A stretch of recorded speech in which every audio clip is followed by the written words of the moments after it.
Hi everyone, this is the presentation for shift equivariance in object detection. My name is Marco and this work has been done together with Wang at TomTom, Amsterdam.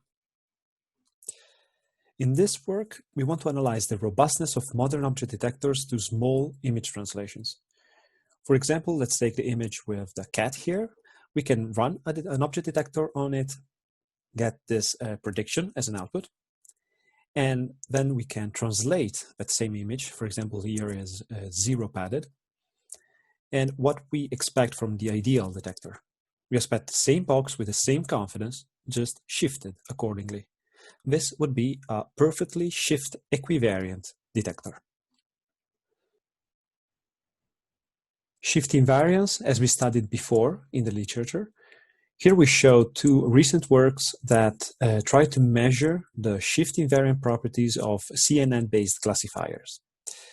In the image on the left, we see how a very small horizontal shift is enough for the probability of a predicted object to drop from 0.9 to 0.4.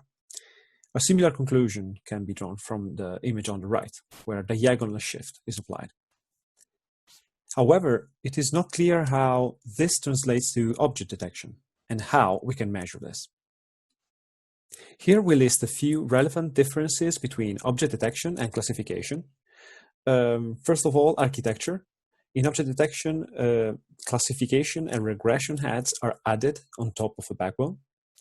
Then we might have Roy pooling or Roy align layers, for example, in two-stage methods. Then there's a difference in the output space, because in object detection, the output space has a very high dimensionality. For example, RetinaNet has tens of thousands of anchors. Then we have regressed coordinates for box localization, and also aggregation strategies like maximum suppression. In the end, the evaluation metric differs, because for classification, we have top 1 or top 5 accuracy. For object detection, we use average precision. In this work, we propose AP variations for measuring shift equivariance in object detection. AP variations measures the gap between the best and worst case on a shifted image set. Let's go into the details. Let's say we have our image set. This can be the test set. We can compute predictions, run them through the NMS, and then obtain the final AP. This would be the standard way of evaluating a detector. What we do is that we shift each image multiple times. We compute predictions, and again, we run them through NMS.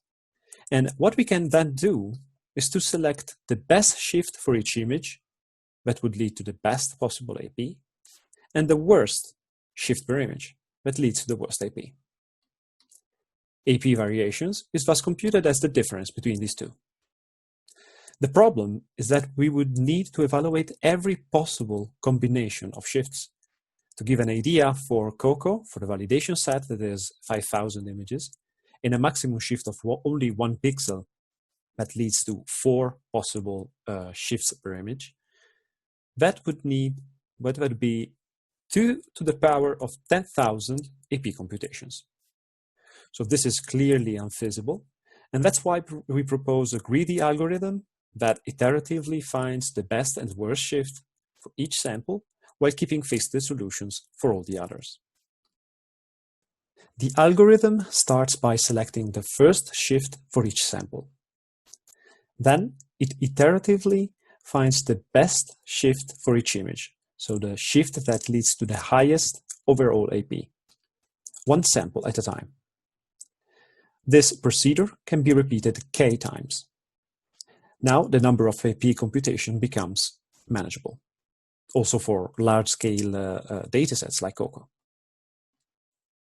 Here we report results on the COCO validation set with a maximum shift of only 1 pixel. Here we report the AP on the unshifted validation set, the worst and best AP achievable with our method, and the AP variations, that is the difference between the two. We can see that all methods are not shift equivariant. Furthermore, we notice that the AP variations are comparable to the difference between these methods' baseline APs.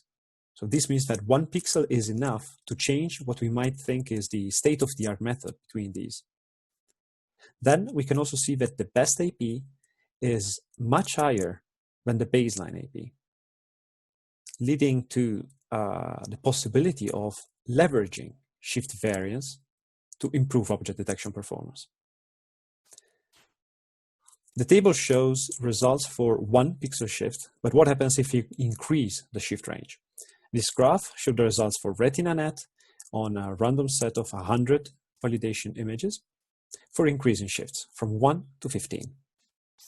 We see that the AP difference increases sublinearly and reaches an impressive plus minus 10 points of AP50. These are some qualitative results of RetinaNet. We can see the images in row A and B differ only from a small shift of at maximum 1 pixel, either horizontally or vertically. We can see in the first image, the snowboard goes from 57% confidence to 45%.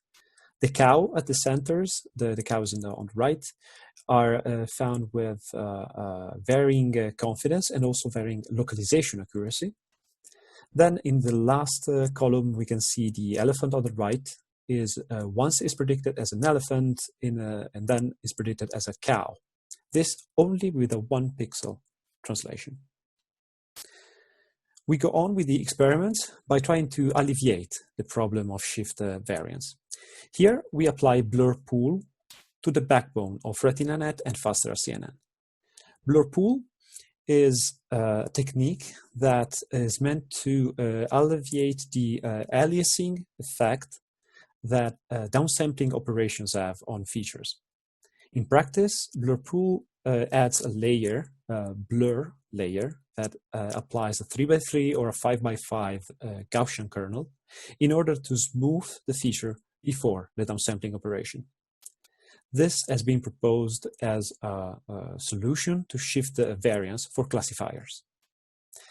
In the table, we see the results, and we have a very constant improvement for both AP and AP50 and RetinaNet and FasterCNN. We can see AP variations are lower of about 30%. So blur pool is also effective in object detection, but it doesn't solve the problem completely. In this experiment, we apply test time augmentation, similarly to what is done in the literature for multi-scale test time augmentation. What we do in practice is that we take all the predictions of the shifted images and we merge them using NMS. In the table, we report the results of the baseline on the unshifted validation set with test time augmentation, and we also report the best APs found by our method.